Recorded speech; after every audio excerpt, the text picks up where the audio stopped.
in Beijing 10 years ago. And the man looks like a migrant worker from a rural place, and he's taking a nap outside a dancing club called Propaganda.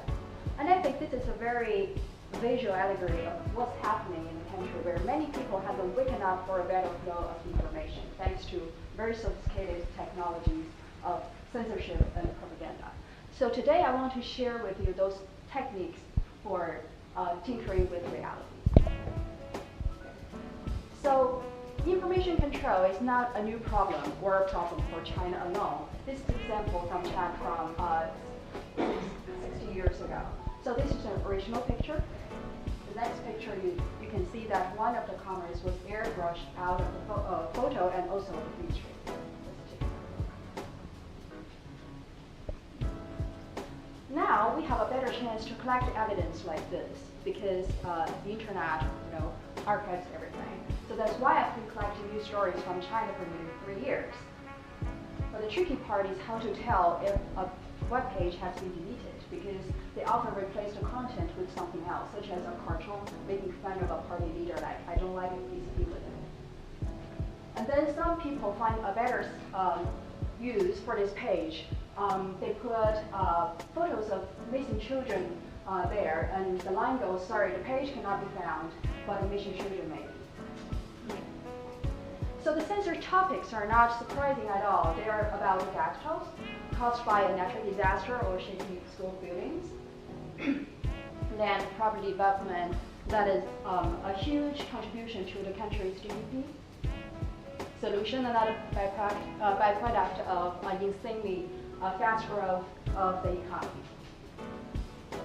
Some brand names that may be related to commercial censorship. So where censorship leaves blanks, we need propaganda to fill those blanks.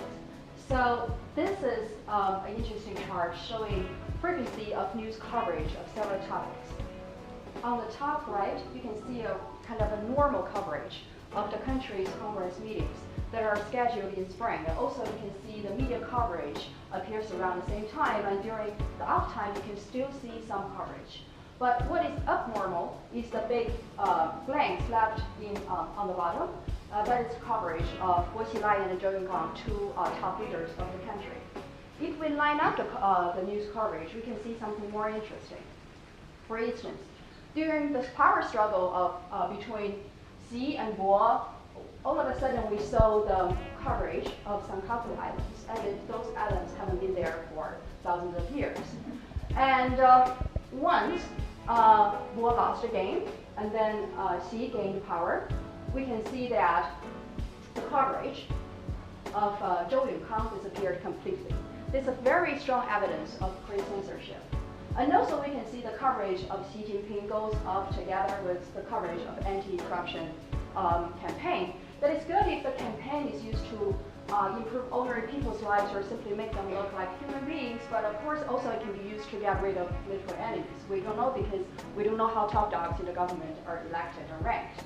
But if we line up the time again, so the campaign was announced around the same time when Abe was used as an enemy. Abe is always a very convenient cover for domestic chaos. So if you believe Abe is a good cover for domestic problems, you can blame him next time your toilet gets clogged. So here's my challenge. I want to go beyond China and censorship and stuff, because I've noticed that even in democratic societies, you have people living in media bubbles. And also in repressed regimes, some people get so curious, they will find technologies to bypass information control. So my challenge for you is, how can we motivate people to seek more information beyond one-sided stories? Thank you.